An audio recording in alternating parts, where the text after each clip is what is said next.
بسم اللہ الرحمن الرحیم۔ السلام علیکم، میں اسد اللہ خان ہوں۔ قاضی فائز عیسیٰ آج گھر جا رہے ہیں۔ ایک تاریک دور کا خاتمہ ہو رہا ہے، ایک المناک دور سپریم کورٹ کا ختم ہو رہا ہے۔ قاضی فائز عیسیٰ کسی کی بھی توقعات پر پورا نہیں اترے سوائے نون لیگ کے اور پیپلز پارٹی کے۔ وہ حکومت جو جعلی طریقے سے وجود میں آئی، اور وہ حکومت جو سمجھتی ہے کہ اس کی بقا کے لیے قاضی فائز عیسیٰ کا ہونا ضروری تھا، اس کے علاوہ کوئی بھی قاضی فائز عیسیٰ کی تحسین نہیں کر رہا۔ وہ وکلاء، وہ رپورٹرز، وہ لوگ جو سارا دن اپنا سپریم کورٹ میں گزارتے ہیں، وہ قاضی فائز عیسیٰ کے بارے میں کیا کہہ رہے ہیں، اور تاریخ قاضی فائز عیسیٰ کو کن الفاظ میں یاد رکھے گی، یہ آج ایک اہم سوال ہے۔ قاضی فائز عیسیٰ کل جب سماعت کر رہے تھے، آخری سماعت، تو اس میں ایک لا آفیسر تھے خیبر پختونخوا کے، انہیں قاضی فائز عیسیٰ کہنے لگے کہ آپ پر بہت زیادہ بوجھ ہے، باقی لا آفیسرز کیوں نہیں آتے؟ تو انہوں نے جواب دیا کہ جی کل کے بعد آیا کریں گے۔ یعنی کہنے کا مطلب یہ تھا کہ وہ آپ ہی کی وجہ سے نہیں آتے، کیونکہ آپ ظاہر ہے بدتمیزی کرتے ہیں، بد تہذیبی کا مظاہرہ کرتے ہیں، وہ وکلاء کے ساتھ ایک ایسا بدتمیزی کا سلوک اختیار کرتے ہیں کہ وکلاء آپ کے سامنے کھڑا نہیں ہونا چاہتے، اور طرح طرح کی لاجکس سردار لطیف کھوسہ کو اڑ گئے اور کہا کہ سردار کیوں لکھتے ہو اپنے نام پہ ساتھ۔ وہ پی ٹی آئی کے لیول پلینگ فیلڈ کے کیس میں اپیئر ہوئے انسانی حقوق کے خلاف ورزیوں پر، کہ انسانی حقوق کی خلاف ورزیاں ہو رہی ہیں، اور شروع کہاں سے قاضی فائز عیسیٰ کہہ رہے ہیں کہ تم اپنے نام کے ساتھ سردار کیوں لکھتے ہو، اور 10 منٹ انہوں نے اسی بات پہ لگا دیے۔ تو یہ وہ شخص تھے جو کسی کو صاحب کہہ کر پکارنے سے بھی چڑھ جاتے تھے کہ سرکاری افسر کے لیے صاحب کا لفظ کیوں استعمال کر رہے ہو۔ صاحب، بھائی ہماری سوسائٹی میں صاحب احترام کے لیے استعمال کیا جاتا ہے کہ جی یہ عبداللہ صاحب ہیں، یہ فائز عیسیٰ صاحب ہیں، تو وہ کہتے ہیں کہ صاحب کا لفظ کیوں استعمال کرتے ہو کسی کے لیے۔ اس طرح کا ذہنی اور نفسیاتی مریض انسان آج رخصت ہو رہا ہے، اور ان کو الوداعی ظہرانہ دیا جائے گا۔ اور دلچسپ بات یہ ہے کہ سپریم کورٹ میں زیر تعمیر بنیادی حقوق کی یادگار کا افتتاح بھی جو ہوگا چیف جسٹس صاحب کے ہاتھ سے۔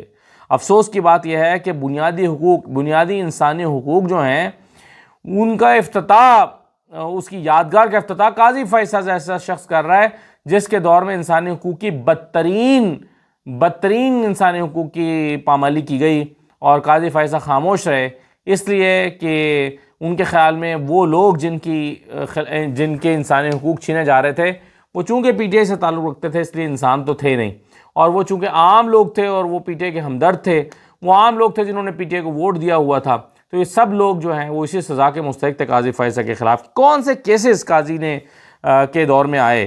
Supreme court practice and procedure case قاضی فائز عیسیٰ صاحب کے سامنے لگا، 8 فروری کو عام انتخابات کرانے کا کیس، جس میں قاضی فائز عیسیٰ نے زبردستی نون لیگ کو حکومت میں لانے کے لیے انتخابات کرائے۔ چلیے ٹھیک ہے، انتخابات تو ہونے ہی چاہیے تھے، لیکن انہوں نے جس طرح سے اس کو کیا اور پوچھا کہ کون ہے یہ عمیر نیازی، اور الیکشن کمیشن کو بلا کر کہ فوراً تاریخ لگاؤ اور کیس لگاؤ، اور یہ جو الیکشن کا شیڈول جاری کرو اور الیکشن کراؤ۔ پھر بیوروکریسی سے آروز لینے کا کیس تھا عمیر نیازی کا، جس میں انہوں نے کہا کہ جی بیوروکریسی سے نہ لیے جائیں، جوڈیشری سے لیے جائیں۔ اس پر بھڑک اٹھے قاضی فائز اور کہا کہ کون ہے عمیر نیازی اور کیوں یہ الیکشن کو ڈیلے کرانا چاہتے ہیں۔ پھر عام الیکشن میں لیول پلینگ فیلڈ فراہمی کا کیس لگا، اس میں انہوں نے جناب اس کیس کو آئیں بائیں شائیں کر دیا قاضی فائز عیسیٰ نے، کیونکہ انہیں پتہ تھا کہ level playing field P T I کو نہیں ملنے چاہیے، اور نہ ملے گی تو قاضی فائز عیسیٰ کو فائدہ ہوگا۔ پھر 62(1)(f) کے تحت تاحیات تاحیلی ختم کرنے کا کیس ان کے پاس آیا۔ PTI intra party election case, المشہور بلہ چھیننے کا کیس، قاضی فائز عیسیٰ نے بلہ چھین کے اپنا نام تاریخ میں ڈبو دیا، اور وہ تھوڑا بہت جو ان کے نام کی شاید آبرو رہ جاتی وہ بھی انہوں نے ختم کر دی۔